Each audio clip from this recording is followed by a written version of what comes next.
Nós, o público, estamos sendo manipulados. Nossos estilos de vida, nossa cultura e nosso futuro, seja por meio de ideologias woke impostas, tecnologias invasivas, supostas pandemias, censura ou informações que muitas vezes são pura propaganda. A sua obediência é fundamental para a agenda. Para impor soluções globais, a liderança precisa que você acredite em problemas globais. A mudança climática está aqui. É assustador e isso é só o começo. A era do aquecimento global acabou. A era da fervura global chegou. Isso é tão absurdamente idiota. É difícil acreditar que eles estão fazendo isso. Não existe emergência climática. Isso é uma farsa total. Se eles chegassem e dissessem, olha, queremos destruir a sua economia, queremos destruir a classe média do seu país e, no fim das contas, queremos te tornar escravo de um governo mundial, não seria tão atraente quanto dizer, estamos tentando salvar o planeta para as futuras gerações.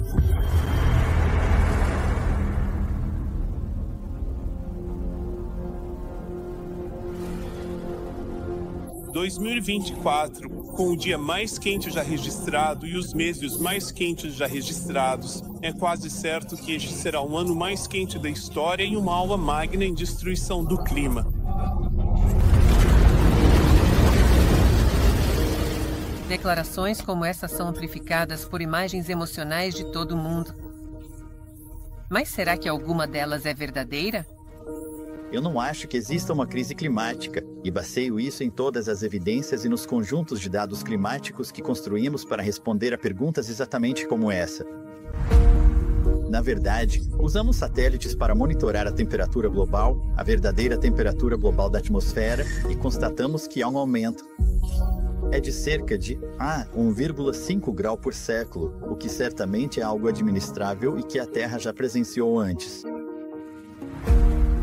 Comparado ao século XIX, que foi provavelmente o século mais frio dos últimos 10 mil anos, estamos mais quentes, mas estamos mais ou menos como estávamos há 1000 anos e certamente mais frios do que estávamos há cerca de 5 a 8 mil anos. John Christian, cientista climático altamente respeitado que desenvolveu a medição de registros precisos de temperatura usando satélites. As evidências dele são extremamente inconvenientes para a indústria das mudanças climáticas. Eu não sou popular na maior parte da comunidade climática, isso é certo, porque grande parte dessa comunidade depende dos resultados dos modelos climáticos. Dezenas e centenas de milhões de dólares foram investidos nessa indústria de modelagem climática e eu mostro, bem, vocês falharam. Mas mesmo assim, eles sustentam todo o mundo político que tende a apoiar isso. Em 2017, cheguei para trabalhar e havia 7 marcas de tiros na nossa sala de escritório. E então, algumas pessoas ficam realmente irritadas porque as evidências que construímos e mostramos, que existem ao teste do tempo e a um contra-interrogatório, simplesmente não acompanham as questões e os desejos delas. Então vamos considerar essas estatísticas sobre a atmosfera da Terra. 78% é nitrogênio, 21% oxigênio, outros gases compõem menos de 1%, e o dióxido de carbono representa apenas 0,04%, sendo a maior parte de origem natural. O coproduzido pelo homem pode realmente ser um problema. Roy Spencer e eu estamos partindo do pressuposto de que todo o aquecimento que você vê é devido às emissões de dióxido de carbono. Então nós concluímos que esse aquecimento é bem modesto, mas veja, essa é uma grande suposição. A mãe natureza consegue aquecer o planeta sem coestra. Então, estamos apenas dizendo que o pior cenário seria esse aquecimento de cerca de 1,5 grau e, isso certamente não é nenhuma catástrofe. Pelo contrário, o dióxido de carbono é vital para a sobrevivência do mundo. Quanto maior a concentração, melhor as plantas crescem. Na verdade, de acordo com dados da NASA, o mundo ficou 14% mais verde nos últimos 40 anos. Durante o último período frio antes da industrialização, digamos, há cerca de 200 anos, estava abaixo de 300 partes por milhão. E durante as eras do gelo era ainda menor, e esse é um nível perigoso. Porque as plantas lutam muito para sobreviver quando o CO está em um nível baixo. E assim, a biosfera se torna menos diversa e menos capaz de sustentar a vida animal. Então, baixos níveis de CO não são bons para o planeta como um todo. Qual é a lógica, então, por trás da decisão do Reino Unido de gastar 22 bilhões de libras em instalações para capturar carbono? A maior controvérsia de todas gira em torno das medições feitas em núcleos de gelo. Os níveis de CO podem ser medidos em bolhas de ar presas no gelo há milhares de anos. Ao alinhar isso com as temperaturas, cientistas argumentaram que o dióxido de carbono é a causa do aquecimento global. No entanto, uma análise mais detalhada leva à conclusão oposta. Assim que a temperatura começa a subir, você verá o dióxido de carbono aumentar cerca de 500 a 1000 anos depois. Então, o CO na verdade fica atrás das mudanças de temperatura. Mas e quanto aos eventos climáticos extremos, que estão aumentando e sendo impulsionados pelas mudanças climáticas, segundo todos, desde o topo das Nações Unidas para baixo? O professor Christie diz que não há dados que sustentem essas afirmações. E o que descobrimos é que praticamente todas essas afirmações são falsas. Os extremos não estão aumentando furacões, eles não estão aumentando em intensidade ou frequência. O mesmo vale para tornados, tempestades ou enchentes ou secas. Está tudo seguindo como sempre foi, com uma variabilidade natural. Por que não estamos olhando para os conjuntos de dados de superfície que são constantemente ajustados para cima? Por que não estamos olhando para o recorde de 40,3 em Cornice Bay, do qual o Met Office se orgulha muito, em 19 de julho de 2022? E quando fizemos um pedido de acesso à informação no Daily Septic, descobrimos que havia 3 jatos Typhoon pousando em uma pista ao lado do aparelho de medição. Porque Cornice Bay, como eles chamam, na verdade é a RAF Cornice Bay. É um aeroporto militar. A temperatura durou 60 segundos.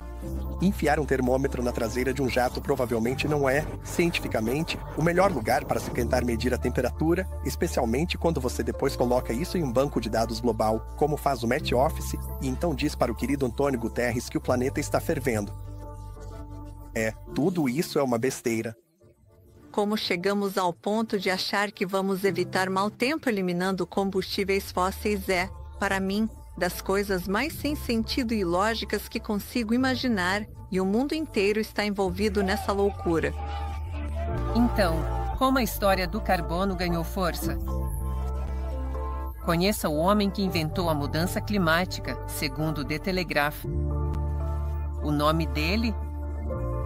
Maurice Strong, um magnata do petróleo, associado dos Rockefeller e um homem com um talento extraordinário para transitar entre as altas finanças, a política e as Nações Unidas.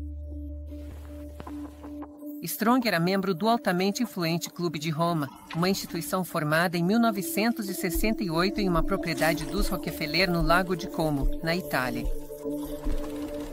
Um grupo de cientistas, acadêmicos e industriais discutiu o que consideravam uma crise urgente, o impacto da atividade humana no planeta.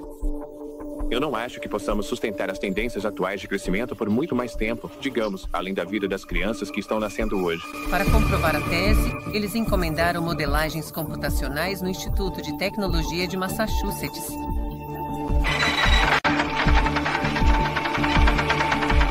Essa pesquisa lançou as bases para uma agenda que persiste há mais de 50 anos. Reduza o uso de carros, consuma menos energia elétrica, tenha menos filhos, limite o crescimento. Tudo isso alimentava essa ideologia de que há pessoas demais no planeta, que não há recursos suficientes e que algo precisa ser feito. O mundo natural em que o homem vive, do qual nós, ele, depende, está realmente se deteriorando, está sendo, destruído em muitos casos, em um ritmo que está acelerando e que só vai continuar a acelerar, a menos que comecemos a controlar as atividades que estão causando esse impacto destrutivo. Em 1975, o Clube de Roma publicou um segundo relatório, A Humanidade no Ponto de Virada. A citação principal era reveladora. O mundo tem câncer e o câncer é um warning. O relatório concluiu: a solução dessas crises só pode ser desenvolvida em um contexto global, com pleno e explícito reconhecimento do sistema mundial emergente, uma nova ordem econômica mundial e um sistema global de alocação de recursos. Em outras palavras, tecnocracia, controle de cima para baixo de tudo, inclusive das populações. Mas se essa era a solução, era necessário um problema de escala mundial. A mudança climática forneceu a resposta, como foi admitido em um documento posterior do Clube de Roma. Esta é a citação da página 115. Ao procurar um novo inimigo para nos unir, tivemos a ideia de que a poluição, a ameaça do aquecimento global, a escassez de água, a fome e coisas do tipo se encaixariam bem. Todos esses perigos são causados pela intervenção humana e só podem ser superados por meio de mudanças de atitudes e comportamentos. O verdadeiro inimigo, então, é a própria humanidade. Parece mesmo que eles estão inventando a mudança climática ali. Eles simplesmente inventaram isso do nada, literalmente. Isso. Ninguém realmente olha para esse livro e diz, tá vendo? Aí está. Não é. Isso não tem nada a ver com ciência. Eles simplesmente inventaram isso. Curiosamente, em 1988, Maurice Strong foi fundamental na criação do IPCC, a entidade principalmente política que endossou a tese de um pequeno grupo de cientistas de que o dióxido de carbono industrial estava impulsionando a mudança climática, e o IPCC está preso a essa teoria desde então. O grande golpe de mestre de Maurice Strong aconteceu em 1992 quando, como secretário-geral da Cúpula da Terra da ONU no Brasil, ele viu 179 nações se comprometerem com um plano de ação mundial, a Agenda 21. Nós fomos a espécie mais bem-sucedida de todas. Agora somos uma espécie fora de controle. Ninguém questionaria a necessidade de um meio ambiente mais limpo e da proteção da natureza, e o legado de Strong continua vivo através do Protocolo de Quioto, do Acordo de Paris, da atual Agenda 2030 e do Movimento Global por Emissões Líquidas Zero de Carbono. Mas existem questionamentos sobre suas motivações e suas conexões. Ele esteve por trás do primeiro mercado financeiro de carbono e foi um dos diretores fundadores do Fórum Econômico Mundial. Certamente, um conflito de interesses com seu envolvimento no IPCC.